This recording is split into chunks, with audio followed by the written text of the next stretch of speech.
Hi guys, तर last व्हिडिओमध्ये तुम्ही इनॉग्रेशन बघितलं होतं. तर आज हे इव्हेंट आहे, तर त्यासाठी मी मस्त रेडी होणार आहे.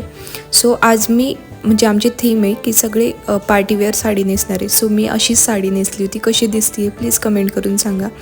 आणि या साडीची लिंक हवी असेल तर माझ्या इंस्टाग्राम पेजला फॉलो करा आणि त्यावरती तुम्हाला लिंक भेटून जाईल. इथे आम्ही काही रील बनवल्या आणि त्यानंतर थोडेफार माझ्या फ्रेंडसोबत छान व्हिडिओ घेतले, शॉर्ट व्हिडिओ, फोटोज वगैरे सगळं.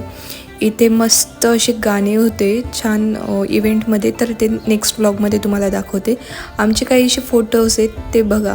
कुठला इव्हेंट असला की आमची घाई फक्त फोटो काढण्यासाठीच असते, कारण की माझ्या मैत्रिणी चांगल्या नटून थटून येतात आणि आम्हाला फोटो काढायला भेटतात. आणि आमचा कॅम्पस इतकं सुंदर आहे ना की तिथे फोटो काढायला खूपच मजा येते. सो आम्ही अशा छान छान साड्या घातल्या होत्या आणि त्यासोबतच माझ्या मैत्रिणींसोबत मी मस्त असे फोटो काढले होते. तर तुम्हाला फोटोज कसे वाटले प्लीज कमेंट करून सांगा. आणि व्लॉग आवडला का नाही तेही कमेंट करून सांगा. तुम्हाला माझे व्लॉग आवडत असेल तर सबस्क्राईब करायला विसरू नका, कारण की खूप छान व्लॉग अपलोड करणार आहे. बाय.